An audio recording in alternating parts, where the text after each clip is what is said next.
Animé News.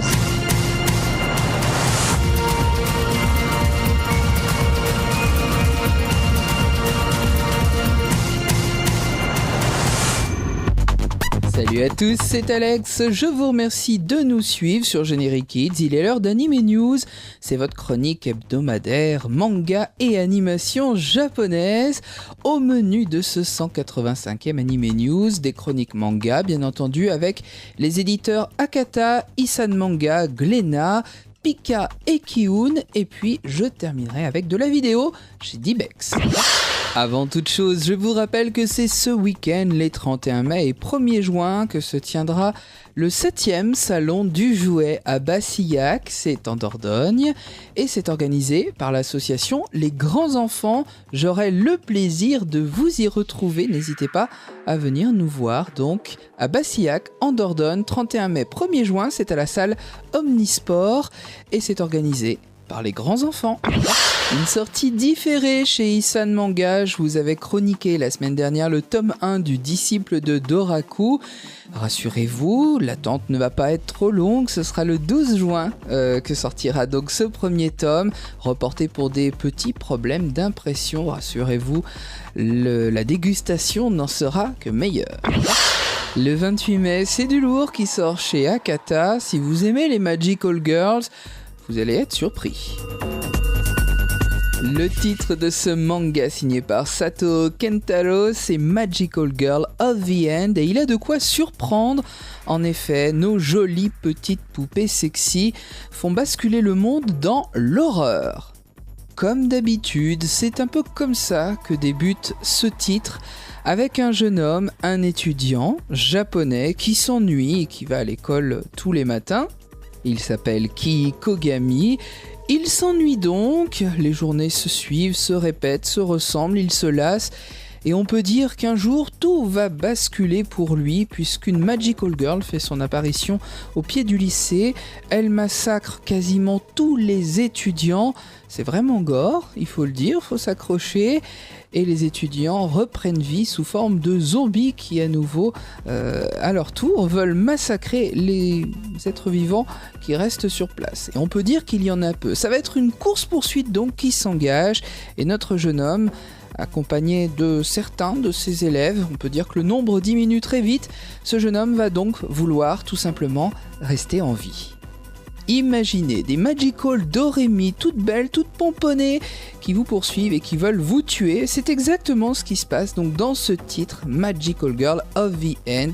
C'est excellent, c'est très bien dessiné, c'est bien mis en scène, c'est dynamique, et on peut dire que l'auteur ne fait pas dans la demi-mesure, ne fait pas dans la dentelle, contrairement aux robes donc de ces petites poupées qui massacrent tout le monde sur leur passage.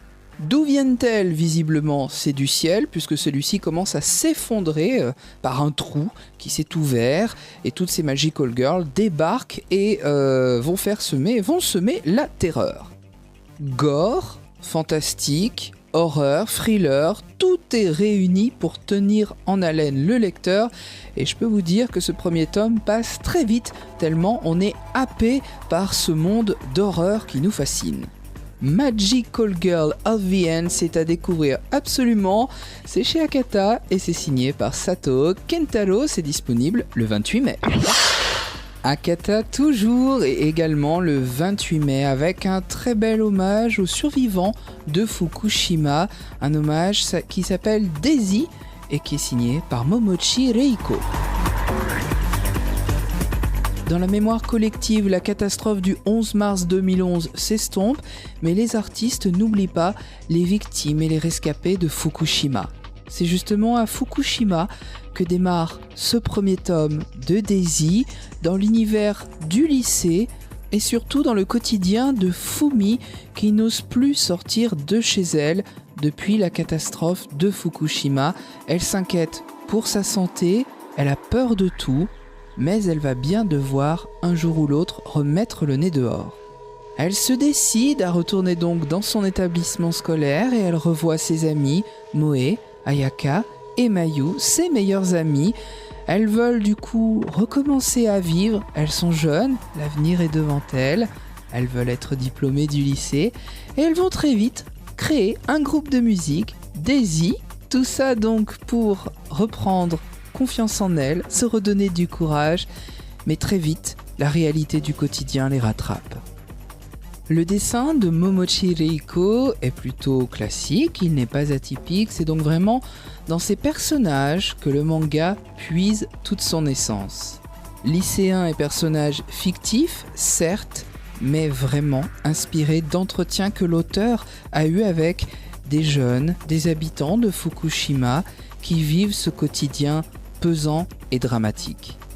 N'oublions jamais ces catastrophes telles que celle de Fukushima, ces drames humains, c'est le message que veut nous délivrer l'auteur, tout en pudeur, tout en finesse. Je vous invite donc à découvrir Daisy, premier tome, signé par Momochi Reiko, disponible le 28 mai chez Akata. Depuis le 15 mai, chez Kiun, c'est l'aventure avec Dragon Quest Emblem of Roto, nouveau manga signé par Kamui Fujiwara. Après une grande guerre menée contre le roi démon Baramos, le monde est enfin en paix et deux frères, Carmen et Loran, se partagent ce monde en deux royaumes. Au nord, Loran, au sud, Carmen, et chacun a hérité de leur père la moitié d'un médaillon, l'emblème de Roto. Après un siècle de prospérité, le royaume de Carmen va malheureusement connaître la débâcle puisque son roi va être capturé et enfermé dans une autre dimension et le jeune héritier qui vient à peine de naître, Arus, va devoir s'exiler. Le jeune enfant va vite grandir, 10 ans vont passer, c'est là que commence vraiment cette histoire, avec une grande aventure, une grande fresque comme on les aime, à la Dragon Ball, à la Dragon Quest Fly. Tous les ingrédients qui font le succès d'un bon shonen sont réunis, un beau graphisme, de l'aventure, des monstres, des démons vraiment bien dessinés, de la rivalité entre deux jeunes amis, de l'entraînement, du don et du surpassement de soi. On ne s'ennuie pas une seule seconde avec ce manga Dragon Quest Emblem of Roto qu'on a vraiment plaisir à dévorer. On peut dire qu'on l'aura attendu longtemps celui-là puisqu'il a été publié au Japon entre 91 et 1997. C'est pourquoi on y retrouve vraiment l'essence des séries shonen de ces années-là, des séries d'ailleurs qui ont été les grandes sœurs de tous les succès actuels tels que One Piece ou Fairy Tail. Deux premiers tomes donc pour Dragon Quest Emblem of Roto à ne pas manquer, c'est sorti le 15 mai chez Kiun, le troisième tome est prévu pour le 12 juin, le quatrième pour le 3 juillet, il sortira donc pour Japan Expo. Et puis n'oubliez pas que sur les pages Facebook de Kiun, vous pouvez retrouver un grand jeu pour gagner, pourquoi pas un voyage au Japon pour 2 personnes. Dépêchez-vous, c'est jusqu'au 6 juin. En tout cas, pour revenir au manga, cette édition a été soignée. N'oubliez pas qu'en fait, cette année, les 10 ans de Kiun, on fait les choses en grand. L'auteur s'est vraiment investi dans ce projet, dans cette édition. Il a réécrit tous ses commentaires et redessiné tous les avatars qui ornent les 21 tomes de la série. Et c'était vraiment fait pour nous, pour le public français. Et puis en plus, petite cerise sur le gâteau, quand vous aurez les 21 volumes qui composeront cette série, vous aurez une très belle frise qui s'étalera donc sur les tranches de ces 21 volumes.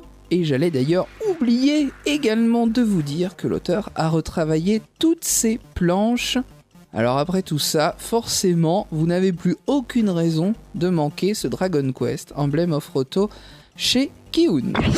Chez Glénat, à ne pas manquer depuis le 21 mai, le second tome de La Tour Fantôme, un manga signé par Taro Nogizaka. À la fin du tome 1, nous avons laissé notre héros Taichi en plein désarroi puisqu'il vient de perdre la fille qu'il aimait. Il va reprendre donc l'enquête laissée non aboutie en 1952, l'enquête donc du meurtre de la tour fantôme. Mais qui est donc Tetsuo? Est-ce que Taichi peut avoir confiance en lui ou en elle? Que vont-ils pouvoir bien trouver sur une des îles d'Hiroshima où ils vont devoir se rendre? Visiblement, les séquestrations, ce n'est pas qu'à la tour fantôme en tout cas. Mystère, angoisse, fantastique, suspense, tout y est, d'autant plus que le dessin est superbe. La Tour Fantôme, je vous le conseille vivement, c'est un de mes coups de cœur. C'est donc chez Glénat, le tome 2 est sorti le 21 mai. Une petite annonce à présent chez Pika du shoujo avec Yona, princesse de l'aube. Premier tome, c'est donc un shoujo, ça je vous l'ai dit. Il est signé par Mizuho Kusanagi et il mêle shoujo, aventure et fantasy. Vous êtes au royaume de Koka avec Yona, cette jeune fille qui a 16 ans, qui a grandi dans l'opulence, dans l'insouciance. Elle était vraiment aimée, protégée par son roi et par ses gardes du corps, et notamment par un puissant guerrier qui s'appelle Ak et qui est son ami d'enfance. Elle est secrètement amoureuse de son cousin qui s'appelle So-won, et justement le manga commence quand ce jeune homme vient lui rendre visite pour son anniversaire, mais malheureusement ce soir-là une tragédie se prépare. La vie de Yona va être bouleversée à jamais. Yona, princesse de l'aube, premier tome, ça sort donc le 28 mai et c'est chez Pika. Et c'est en vidéo et avec Dibex que je vous propose de terminer cette Anime News avec une annonce. Ça sortira le 15 juillet, préparez-vous pour Full Metal Panic, une trilogie intégrale en haute définition. Un beau coffret donc qui contiendra les 3 saisons de Full Metal Panic ainsi que des OAV. Les précommandes sont d'ores et déjà ouvertes donc pour cette box en Blu-ray, donc haute définition, afin de retrouver les péripéties de Sosuke. Pour rappel, le jeune homme a passé vraiment toute sa vie, toute son enfance à combattre. Il était un mercenaire, un guerrier d'ailleurs très talentueux, et il se retrouve du jour au lendemain dans un lycée pour mener une vie tout ce qu'il y a de plus normal. Il veille sur la jeune et jolie Kaname Shidori, mais voilà, il n'est vraiment pas doué pour les relations humaines, surtout avec les filles. Et on peut dire que ses réactions sont pour le moins surprenantes, ses actions sont assez délirantes. Ça donne lieu à des situations très cocasses. Découpée donc en 3 saisons de 24, 13 et 12 épisodes, cette série ravira les fans de comédie. Je vous rappelle quand même qu'elle date de 2002. Full Metal Panic, ce sera donc chez Dibex pour une box collector haute définition Blu-ray le 15 juillet. Et c'est fini à présent pour ce 185e Anime News. Je vous remercie de nous avoir suivis. Merci pour votre fidélité chaque semaine. Je vous rappelle que vous pouvez liker nos pages Facebook, Generic Kids, Anime News. Et puis, vous pouvez me suivre sur Twitter, Alex_anime_GK, puisque l'actu se vit au quotidien. Vous pouvez également liker la page d'Anime Story. Anime Story, c'est votre deuxième rendez-vous animation japonaise et manga de la semaine sur Generic Kids. Chaque mercredi soir à 21h, je vous parle d'une série que vous avez aimé, l'occasion de redécouvrir donc cette série animée japonaise. C'est rediffusé jusqu'au dimanche à 17h. Allez, les programmes continuent sur Generic Kids, restez bien branchés. Vous êtes sur Generic Kids, vous êtes bien alors, restez-y.